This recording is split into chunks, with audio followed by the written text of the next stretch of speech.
like a normal person. God, when you have to remind yourself to be normal, that's when it's bad. That's when things are bad. Okay, София,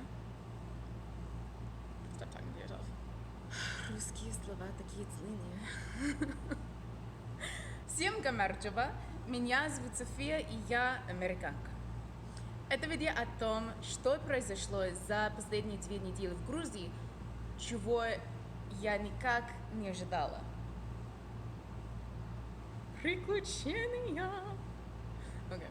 Если вы смотрите это видео, не просмотрев предыдущие, все, что вам нужно знать, это то, что я работала в Грузии некоторое время в некоммерческой организации это летом, и это превратилось в полную катастрофу. В последнюю минуту меня привели из моего места назначения в маленькую деревню в Квишхете, примерно 2 часах езды от столицы и 4 или 5 часах езды от Черного моря. Я согласилась отказаться от оплаты до тех пор, пока у компании не будет достаточно средств. Простите, я не знаю, почему это так смешно. Поэтому мне не платили. Oh God, София.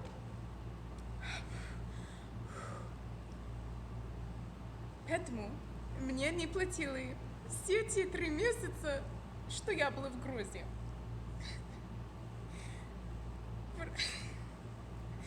Мне вернули деньги после того, как я вернулась в США. Но зарплата была так низкой, что в теории я могла бы работать бесплатно. Простите. The entire experience was ridiculous. Sometimes you just have to laugh.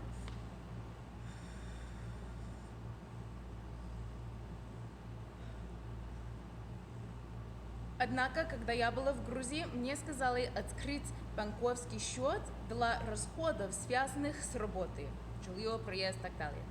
Кстати, делать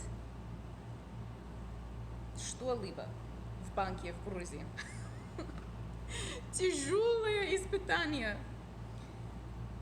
Я никогда больше не хочу заниматься банковской деятельностью в Грузии.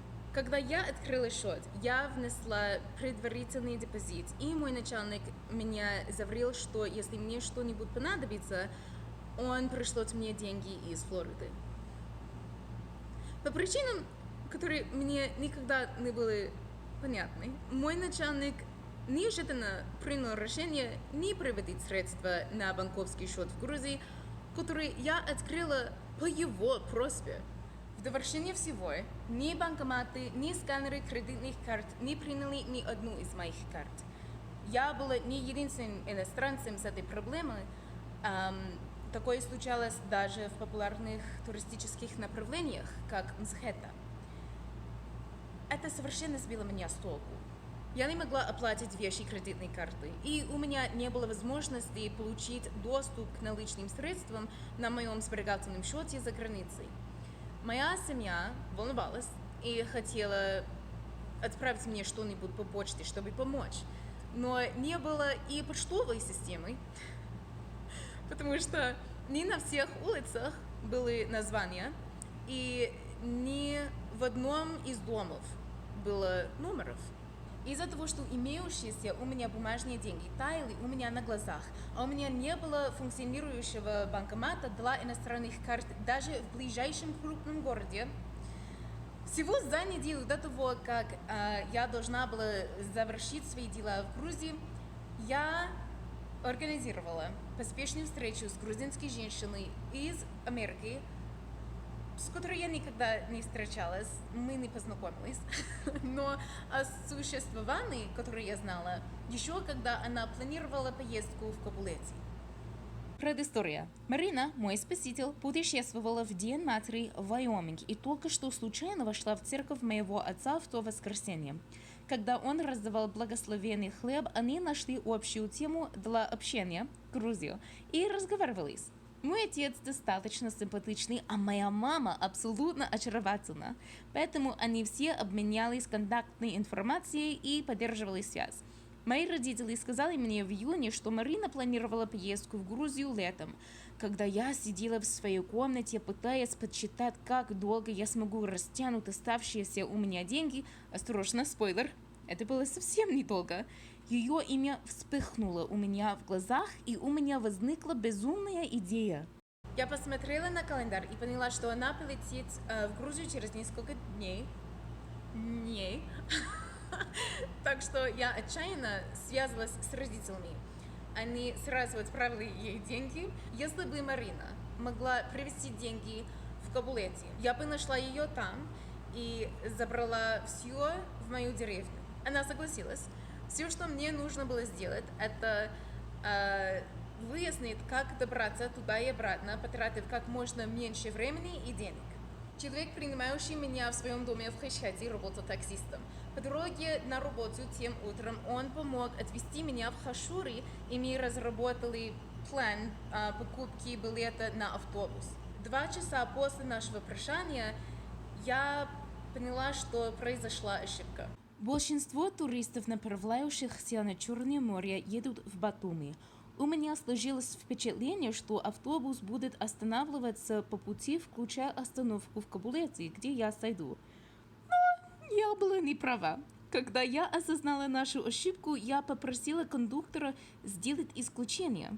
У меня не было бы достаточно денег, чтобы доехать на такси из Батуми в Кабулете, и в моей поездке было бы потрачено больше часов. Она сказала, что водитель автобуса согласился высадить меня на обочине шоссе в нескольких километров от Кабулети. Я смирилась с тем, что я пройду остаток пути с рюкзаком, надеясь, что карта Google будет на моей стороне. Неожиданно на обочине дороги появился мужчина, прощающийся с новым пассажиром, присоединяющимся к автобусу. Водитель объяснил мою ситуацию этому совершенно незнакомому человеку, и тот предложил отвезти меня в город бесплатно.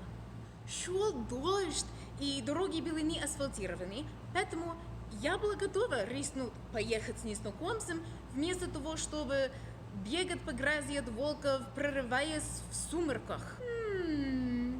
Он оказался довольно жутким чуваком, но я считала поездку победой, потому что, имея только слегка неловкий диалог, я смогла вылететь из его машины, как только мы добрались до площади на железнодорожной станции Кабулете.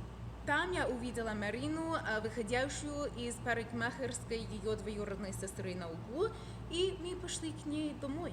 Я познакомилась со всей большой семьей Марины и тусовалась с ее дочерью и друзьями. На следующее утро я закрыла бесполезный грузинский банковский счет. Затем я неожиданно нашла дешевую кондиционированную маршрутку благодаря случайной встрече с одним из друзей детства Марины на пляже, который знал кого-то в бизнесе. Хотя маршрутка направлялась в Тбилиси, они сделали для меня персональную остановку в Хашуре. Там я договорилась о цене такси, которую мне посоветовал мой хозяин, и в конце концов получила скидку еще больше, даже не спросив. Слушайте, окей, я не бизнесменка, я не знаю обычно, как договориться о ценах с людьми. Что вы хотите от меня? Я ничего не знаю. Я горжусь. Ура! Деньги хватили на то, чтобы просуществовать еще неделю, а потом я уехала на мою новую работу в Саудовской Аравии. Это тоже был процесс, хотя не так интересный, а я уже слишком устала. Все! Как я уже говорила, я действительно люблю Грузию. Иногда я думаю о возвращении и о покупке квартиры там, просто чтобы использовать страны в качестве базы, если я хочу путешествовать по Европе. Но потом я вспоминаю, что у меня не будет возможности даже снять денег. И я никогда не хочу делать что-либо подобное снова. Я написала несколько вопросов для вас. Сейчас я почитаю. Был ли у вас когда-либо моменты, когда вам приходилось действовать методом научного тыка в чужой стране? Что вы сделали? Как все обернулось для вас? Это то, на чем мы можем смеяться сейчас, но черт возьми, это было напряженное время. Правда. Мне нравится читать ваши комменты. Я жду. И если вы не пока сделали это лайк и subscribe, пожалуйста. Я думаю, что там тоже звонко. Я не знаю, если it's worth it. Как хотите. Ну все. Спасибо и до встречи.